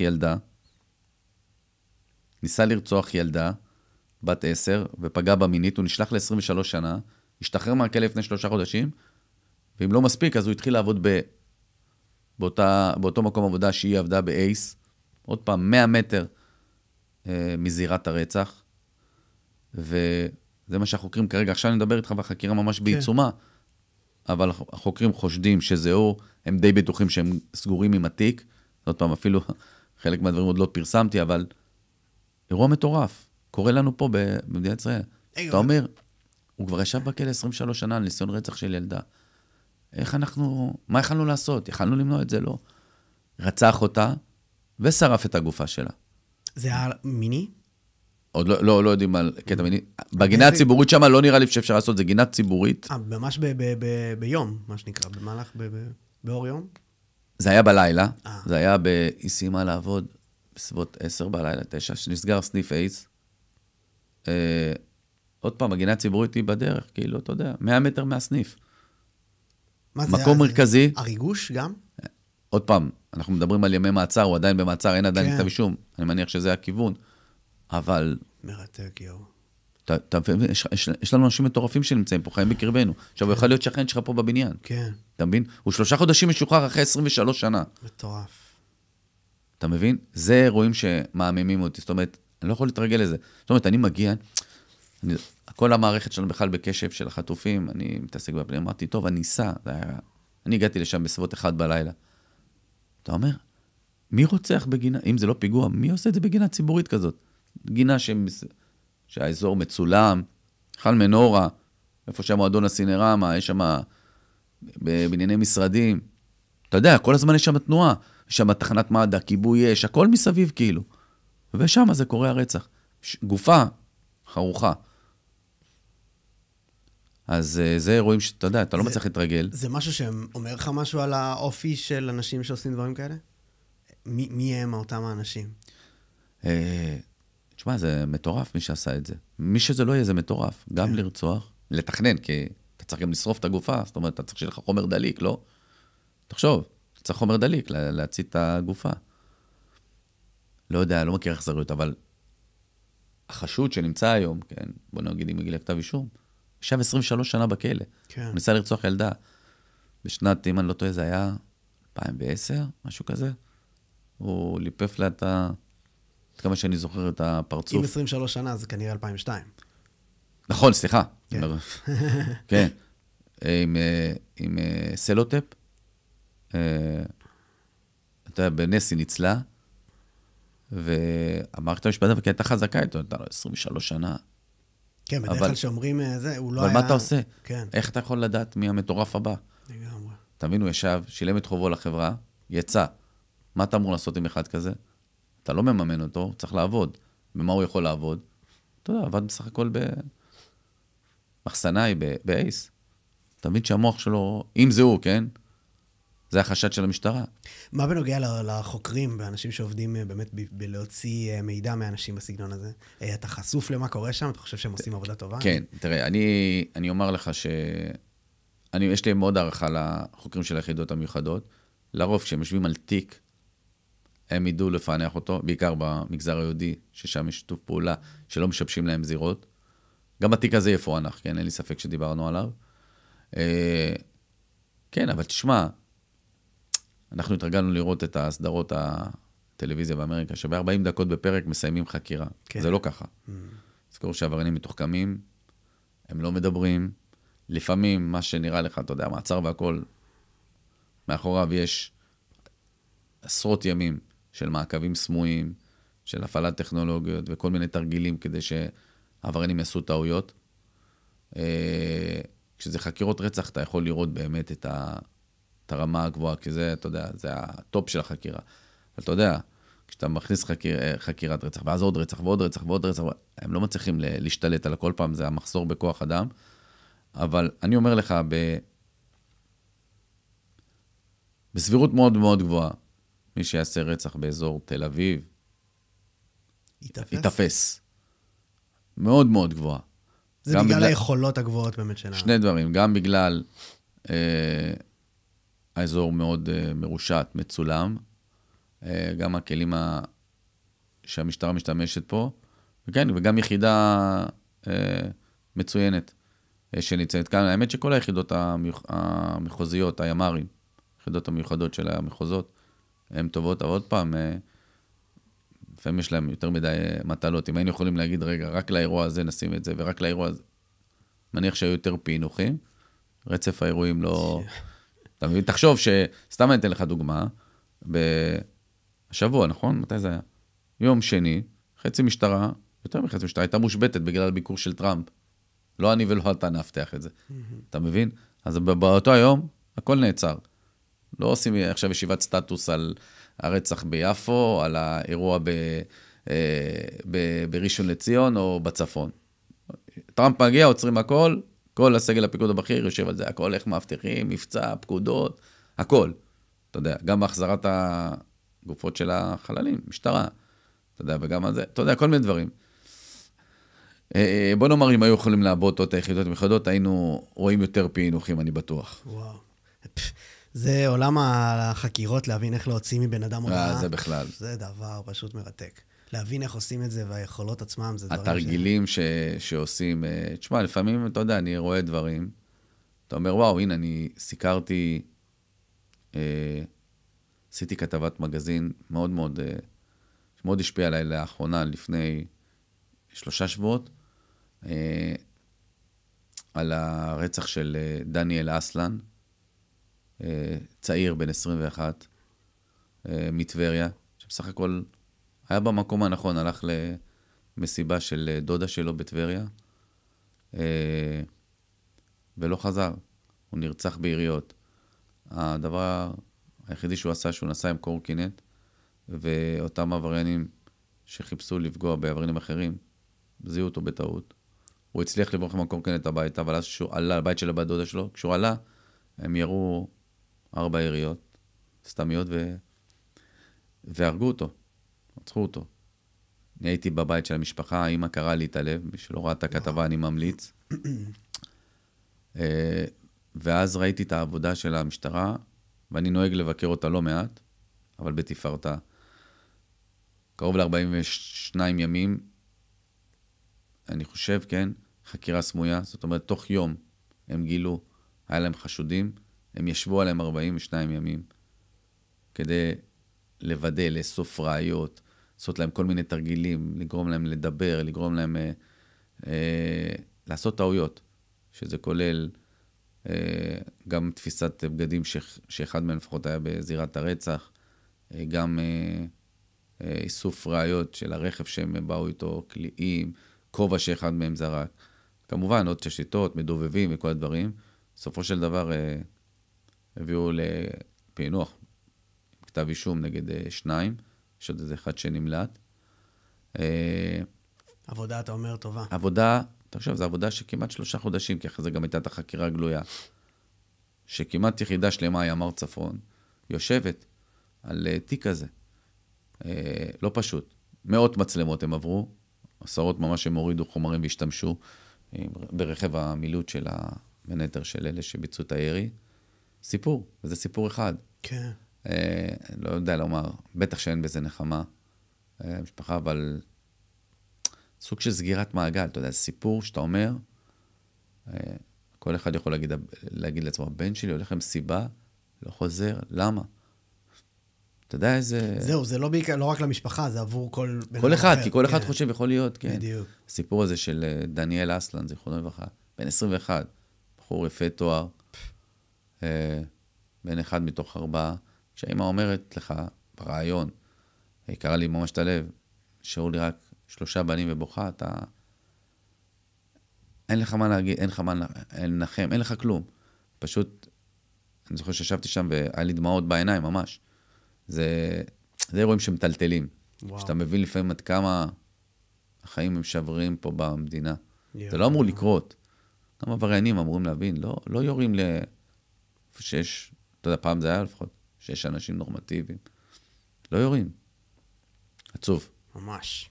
גם נגעת שבעצם יש לך איזושהי תוכנית כן לעשות עוד דברים כמו עם בן סוטחי בחו"ל. כן, אני עובד כרגע לעוד 2 סרטים. לא יכול לומר רצח שתחשוף. במקסיקו זה ממש מופת. כן, רצח במקסיקו זה מופת.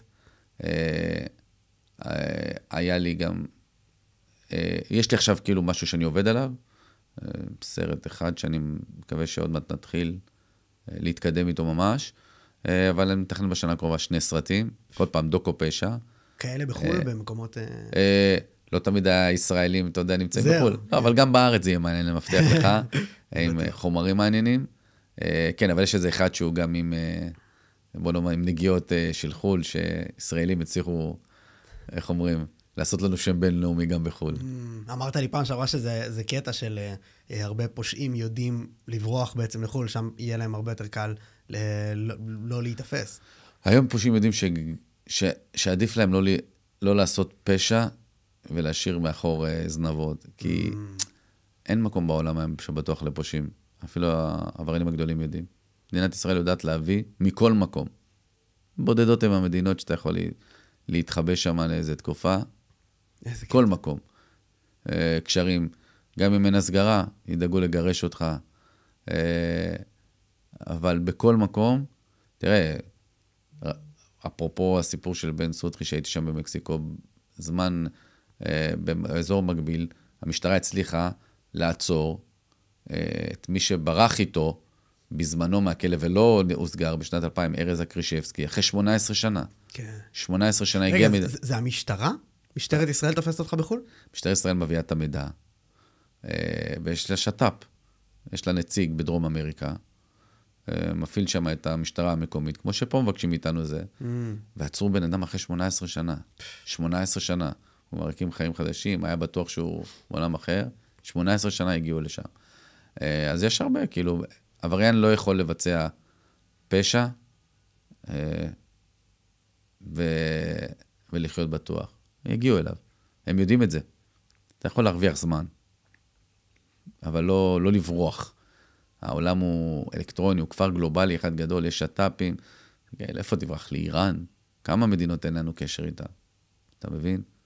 זה לא... והסרטים שאתה מדבר שאתה עוד רוצה לעשות השנה, קשורים לכזה מקרה? אחד מהם, כן, קשור גם למקרה בינלאומי. זאת אומרת, כמובן זה הכל עבריינים ישראלים. כן.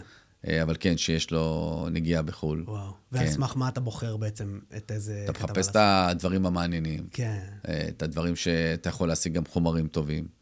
אתה צריך גם אישורים להתעסק בדברים מסוימים, או שלא? לא, אין אישור. אתה לא תיכנס לסיפור שאין לך, אתה יודע, טלוויזיה בסוף. שאין לך תיעודים, שאין לך דברים רק מסיפורים של אנשים. כן, אישורים זה יותר בעיקר צילומים. אתה יודע, במקסיקו כמעט כל דבר אתה משלם. אתה מצלם ברחוב, אתה משלם, אתה מצלם בקניון, אתה צריך לשלם. אתה צריך פיקסר, אתה צריך פה, אתה צריך שומר ראש שם. היו הרבה דברים כאילו מגניבים שם כן, חוויה אבל. אתה יודע, לחזור אחורה. אני, אתה יודע, בסוף, בקצה, לא להגיד שחלום, אבל שאיפה מקצועית גם לעשות יום אחד, אתה יודע, על איזה סדרה של, לא יודע כמה פרקים, על ראשי ארגונים, כל אחד. אבל זה פה, אתה יודע, צריך לשכנע אותם. ראשי ארגונים של העבר? כן, גם מהעבר, גם מההווה. בואו שבו, דברו. ספרו את הזה, בלי לשפוט. תנו לנו תמונת ראי. אני אומר להם, יש הרבה אתה יודע, יוצא לי לדבר פה עם זה אחר, אבל אלה שהם פעילים, סניור, לא כרגע, כשנגיע לפנסיה, נדבר איתך. בעיה שהם אף פעם לא מגיעים לפנסיה, או בטח אני לא אגיע שהם יהיו בפנסיה, אני לא יודע מה זה פנסיה. גם נכון. אבל עוד פעם, זה, כן, אני חושב שזה גם חשוב להביא תמונת ראי, עוד פעם. אמרת פעם שעברה, תקן אותי אם אני טועה, שכן יש לך מגע. זאת אומרת, אתה מדבר איתם באופן ישיר, לא לפרסם. קודם כל, מרביתם, כן. הם, אתה יודע, אנשים שיודעים לדבר. עוד פעם, זה לא שאני חלילה מצדיק מעשים שלהם, לא, בטח לא מעריץ שלהם, אבל אתה יודע, כשאתה מסקר תחום, אתה לא יכול להיות חד-ממדי, ולקבל מדוברות המשטרה, מה שהיא אומרת, ורק מהמשטרה, שזה בסדר גמור. תן לך את הטלפון, תקבל את ההודעות, גם אתה יכול להוציא הודעות כמוני. חוכמה זה להבין, יש לך כל כך הרבה מעורבים בסיפור העיתונאי שלך, זה משטרה, זה כוחות ההצלה, זה מד"א, זה זק"א, זה קב"א, יש לך עורכי דין, יש לך אנשים, אתה יודע, עדי ראייה, אנשים בכלל, קורבנות, אנשים שמספרים סיפור, ויש לך גם את העבריינים, הם גם קצת בסיפור. לא מעט סיפורים הגדולים שהיו לי, קיבלתי מעבריינים. עוד פעם, כמובן שהכל בתנאי שזה מוצלב ואמיתי. הם יודעים הרבה דברים. עכשיו, בסדר, לא צריך לקרוא בשמות, אבל אתה יודע, כמעט כל הארגוני האנשים שיש להם, אתה יודע, סביבם אנשים, אז תמיד יהיה את הבן אדם שיחזיק את הטלפון וידבר. כן. זה בסדר גמור. עבריינים הגדולים לא נוהגים להתראיין. איזה קוד כזה שהם סיגלו לעצמם. שמה הגיוני. לא יודע למה, זה, אתה יודע, לשמור על פסון. כן, אבל אתה יודע שאתה פוגש אותם, בסוף הם, אתה יודע, בוא נאמר, הם הרבה יותר נוחים מפוליטיקאים, שמתלוננים ופה ושם, הם יודעים, משטרה עוצרת, יש תקשורת, אתה מבין?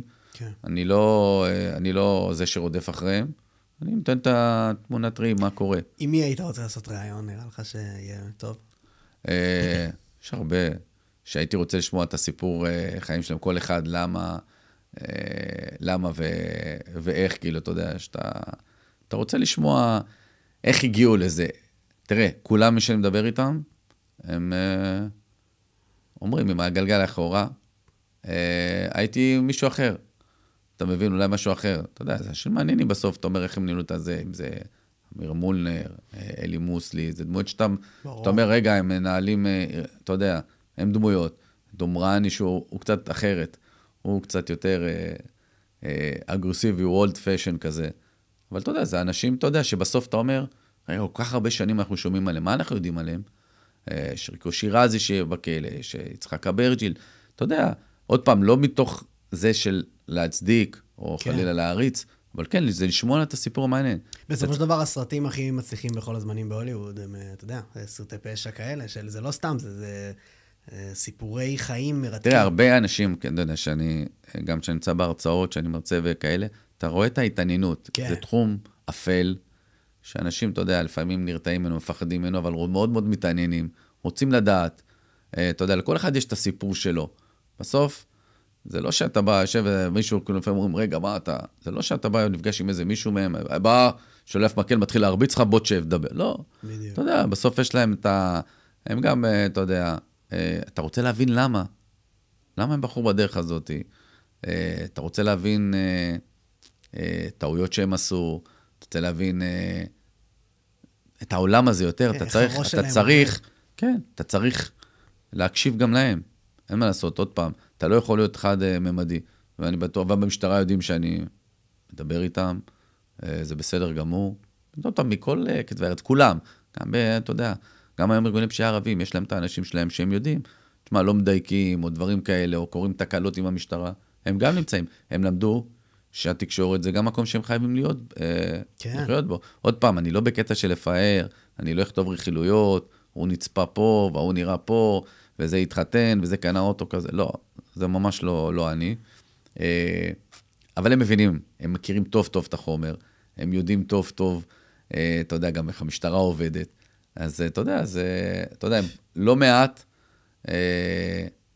בוא נגיד מידע, אתה יודע, שהשאיר אותי, זכיתי לשמוע מהצד השני, כאילו. לא מעט סיפורים השתנו לי. אתה יודע, משטרה הוציאה משהו אחד, אז אתה שומע מעבריין את הצד השני, אתה אומר, רגע, אז אתה יודע, אתה בין לבין. אתה חושב שהמשטרה יכולה להסתיר דברים שהם יגלו לך? המשטרה מסתירה מלא דברים. מה אתה אומר? המשטרה מוציאה את מה שנוח לה. היא לא תגלה אף פעם תקלות שלה. כן, בסדר גמור. זה הגיוני, כן. לפעמים רוצה לעשות דברים, אתה יודע, באופן סמוי. תפקיד שלי, אני עיתונאי, אני חי פה אני אומר את זה, מסקופים, אבל קודם כל חשוב שהם יהיו אמינים. כן. אני רוצה להביא את הידיעה הכי טובה ראשון. אני רוצה, אתה יודע, להביא ידיעה שתעשה רעש. אני רוצה, אתה יודע, אז יש דברים שהמשטרה לא רוצה, זה נוח לה בזמן שלה להוציא הודעת דוברות. בסדר גמור, אבל אני לא במשחק הזה. אתה מבין? אני המטרה שלי להשיג את דוברי המשטרה. לא אחת. זה שאתה נמצא בקשר עם, אתה יודע, עם כל מיני גורמים שאומרים לך, אתה שומע? היו פה שוטרים בבוקר, לקחו את א', ב', ג'. אתה כבר יודע שיש משהו טוב, הם לא יגידו סתם. אתה בודק עם מי שצריך לבדוק במשטרה, אומרים לך כן, יש לך ידיעה. והם מגיעים אליך? אתה יודע, זה סוג של קשר. יש לי רשימת תפוצה מאוד מאוד גדולה, של איזה קרוב ל3,000 איש, חלקם עורכי דין, קציני משטרה, גם עבריינים, שמקבלים, אתה יודע, לינקים של הידיעות שאני מעלה באתר שלנו. סוג של תקרא לזה, אתה יודע, מסירת מידע, עוד פעם, שאתה גלוי, מה שאני מפרסם, אני דואג. ואז אין אינטראקציה. אתה יודע, פתאום יראו על מישהו, אתה יודע, מישהו נרצח, אתה יודע, באותו רגע, הוא ביטל חבלה, הטלפון שלי, אחרי שהמציא את זה, מי זה, מי זה, מי זה. אם הייתי יודע לעשות כסף מהמי זה הזה, זה היה מסדר אותי, אבל אתה יודע, זה סוג של אינטראקציה. אתה יודע, לפעמים הם שומעים, שומע, היה פיצוץ פה ופה, הרי הם בשטח, הם שומעים דברים, שומע, בכלא ככה וככה קרה. זה מעניין. כן, זה סוג של, אתה יודע, זה העבודה שבחרתי. אני לא הביא את המידע שלי מהספרייה באוניברסיטה, אתה מבין? ברור. בתי המשפט, תחנות משטרה, בתי קפה שהם יושבים, אתה יודע, שאתה מקבל זימון, או משהו כזה, אתה יודע, פגישה. כתב שטח. כן, אני מאמין בזה. אני מאמין ששום דבר לא פרסונלי, אבל הכל אישי. שהם מזהים שאתה עוד פעם אמין, ככה לפחות אמרו לי, או דברים כאלה, אז כן, ידברו איתך, אתה לא בא, אני תמיד אומר, אני רץ מרתון, לא יבוא יקליט איזה מישהו בשביל איזה משהו, ואז אתה יודע, יפגע לי גם השם, אז הרווחתי איזה סיפור אחד, כי הוא אמר איזה, לא, זה לא מעניין אותי, אבל כשאתה רץ מרתון, מאמינים בך, אז אתה יודע, אתה יכול, אתה גם נהנה לא מעט מצלמות. קיבלתי הודות לקשרים כאלה ואחרים, אתה יודע, של תיעוד של אירועים, אתה יודע שהמשטרה לא נותנת לך מצלמות, עד שאין כתב אישום, אתה לא תקבל. אומרים לי, תשמע, שם יש מצלמה, פה זה, אתה יודע, דברים, פה, שם. בסדר גמור. כולם משחקים בתקשורת. אני גם הייתי רוצה פה לראיין אנשים בסגנון, זה ממש נראה לי משהו מעניין. אותי אישית זה נושא שמרתק בטירוף. איך הם חושבים ולמה, וזה בהחלט... הם לא מגלים לך את הכל. ברור לי. אתה מבין? אבל אתה יודע, ללכת... כמו שאמרת, פוליטיקאים זה עוד יותר גרוע. כן, פוליטיקאים, כן, אתה יודע, אבל אתה יודע, הם בדרך כלל, אני אומר לך עוד פעם, כשהם אומרים משהו, הם לא ממציאים. הם לא אומרים דברים שכמובן שספחו אותם וכאלה, אבל אתה יודע, נותנים לך נקודת אור אחרת, כאילו, להבין, אתה יודע, פתאום אתה שומע, יש איזה פיצוץ, זה, אתה לא מבין מה, תקראו לי טלפון, זה קשור לסכסוך זה וזה. בלי להגיד מזה, אתה מבין את הכיוון, מבין דברים כאלה. תשמע, זה עוזר לפעמים, כי אתה יודע, יש לפעמים, אתה יודע, שהמשטרה לוקחת לזווית אחרת, כי היא חוקרת פה, אבל היא רוצה שכולם יהיו בזווית הזאת. אז אתה שומע ממישהו שחי גם את הזה, בכלל, לא, זה זה. וואו. אז זה הרבה פעמים עוזר. מדהים. לסיום, אני רוצה שניגע בדבר שאני אישית, בעיניי, לפי מה שאתה הסברת, נראה שהוא מרכיב עיקרי בתוך כל הסיפור, וזה באמת עניין הענישה ובתי המשפט. איך אתה מסביר את התופעה של מה שקורה שם, שהענישה לא מספיק חמורה, מצד אחד, ומצד שני שגם אמרת שיש שם בעיה מערכתית כזאת בתוך בתי המשפט של איך הם עובדים בכלל. תראה, קודם כל, זה עוד פעם, זה המדיניות, הענישה בישראלים היא מקלה. יש שיגידו בסדר כדי לשקם, יש שיגידו שזה לא בסדר. זאת התוצאה, יש חוק. יש גם לפעמים, יש כמה שיש עונשי מינימום. אני לא יודע להסביר, עוד פעם אני מדבר מה שהמשטרה אומרת, כאילו מה התסכול שלה, אבל לא יודע להסביר למה, או אולי זה אולי אתה יודע, זה שנים ככה, ופשוט עכשיו יש כמויות יותר, אז אנחנו רואים את זה. אין הסבר למה, אתה יודע, הענישה היא מקלה יותר פה במדינת ישראל. אין מישהו שעשה איזה ועדה לבדוק למה, אתה מבין? ניירת. הפשע הוא משתלם. עכשיו, אני גם מבין את הצד השני, יש עומס מטורף על הפרקליטות, על בתי המשפט. אז לפעמים אין ברירה, צריכים לעשות עסקאות טיעון. עסקת טיעון תמיד אתה נותן עונש מופחת, העבריין כביכול מודה באיזה אווירה מופחתת, קבל ואז, אתה יודע, זה מתסכל את המשטרה והכל. אף אחד לא שאל את השאלה, רגע, אם הייתה ענישה כבדה, אולי היה יורד את הפשיעה. בדיוק. אולי אם היית בהתחלה, אתה יודע, מכריז, מעכשיו עוד חצי שנה, נותן לעבריינים להתארגן, מי שיתפס עם נשק, אין, 9 שנים. כן. מי שרוצה עסקת טיעון יקבל רק 8. אתה מבין? אולי פחות היום מתעסקים עם נשקים. אתה מבין? נשמע לי תן להם כמו משהו שאמרת גם הסתגלות. על הדרום. כן. שאמרת על הדרום. משהו כזה, אתה אומר, תשמעו רגע, הנה, אנחנו משנים את החוקים, אבל אנחנו נותנים לכם זמן להתארגן. אולי זה היה מוריד. אני לא יודע. אתה מבין, אני כן יודע שזה מתסכל מאוד את המשטרה. כן אפשר לומר שזה כל הזמן דלת מסתובבת. אתה מבין? כן, וגם יש בעיה, אתה יודע, של בעיית כליאה, מצוקת כליאה. שאין מספיק מקום. כן, אתה יודע, אחרי שבית המשפט העליון, בג"ץ, אמר מה פחות או יותר צריך להיות הכמויות בתאים. אנחנו נמצאים בצפיפות כל הזמן. לא הוציאו פה בתי כלא להפרטה. יש מחסור. במקום שהרימו איזה מגדל מטורף. אתה יודע, זה שטח, היום הבתי כלא שלנו מתפרסים על שטח גדול, אבל עכשיו אומרים שאולי יש מחשבות להרים מגדלים, לפחות אולי לצווארון לבן, או לעבריינים הקלים יותר. כי שירות בתי הסוהר עשה, כבר דיברנו על זה פעם קודמת, עשה שינוי מטורף, אבל במיוחד בתנאי הכליאה היום ממש ממש לא כדאי להיכנס לכלא. זה תנאים אחרים, בטח לא אם אתה ביטחוני, אבל גם עבריינים, אתה יודע, פליליים, מספרים, נורא. עוד פעם, כלא לא אמור להיות בית מלון. ואולי אם היו יותר מקומות כליאה, אתה יודע, יכלת גם, אתה יודע, אז אולי גם בתי המשפט היו נוהגים אחרת. עוד פעם, זה בצו התרנגולת, מה קדם, למה, אם ענישה חמורה, תפחית את הפשיעה, אולי, אתה יודע, לא ניסו את זה עדיין. לא נראה לי שמישהו כרגע מעניין אותו במדינה למעלה להתעסק בדבר הזה ספציפית, אבל כן, זה אחת הבעיות שמציפים במשטרה, שמפריע להם להילחם בפשיעה. זה בהרבה מקרים אני שומע פה מכל מיני כיוונים, על זה שבית המשפט הוא לא עובד טוב בהרבה אופנים, ויש שם באמת אפילו שחיתות בפועל של שופטים. נראה לך פה שזה משהו שקשור נטו תפקודי. אני לא יודע להגיד שחיתות של שופטים, כי שחיתות זה רק אחרי שתופסים מישהו. נכון. אבל אני יכול להגיד לך שבית המשפט לא יעיל, כן? דיונים שם נמשכים, אתה יודע. עבריין שהוא יודע להתנהל טוב, רגע, הוא נעצר עכשיו, תיק גדול, בוא נדרדר את האירוע. נשב במילא צריך לקבל ענישה, אז מנהלים את התיק לאט לאט, הפרקליט מתחלף, הקציני משטרה שהיו ביחידה כבר התקדמו למקום אחר, התיק עובר 3 שנים, את מי זה מעניין, דברים כאלה, אתה יודע. כן. הכל סחבת, גם אין זמן ביומן לשופטים. אז מה לעשות? אז אתה יודע, אתה נאלץ, אתה יודע, להיגרר בעצמך, ואז אתה יודע, איך אמר פעם מפכ"ל יוחנן דנינו, הרתעה זה בין היתר, היא תוצאה, אם אתה מצליח להביא, מהרגע שתפסת את העבריין, עד לענישה. כמה שזה יותר קרוב, הרתעה יותר גדולה. כמה שזה יותר רחוק, הרתעה יותר, אתה יודע, עשית היום את האווירה, תקבל את הגזר דין עוד כמה שנים, אתה יודע, אם זה עבירה חמורה, אם אתה במעצר תום ההליכים, אז אוקיי, אתה עוד בפנים. יש תיקים פה שנמשכים ונמשכים ונמשכים, בלי סוף. כן. טוב, ממש מעניין כרגיל, היה מרתק בטירוף, זה אחד הנושאים שאני הכי אוהב להתעסק בהם. ממש תודה, אלי, היה תענוג שהגעת. תודה לך. נתראה בפעמים הבאות. ביי.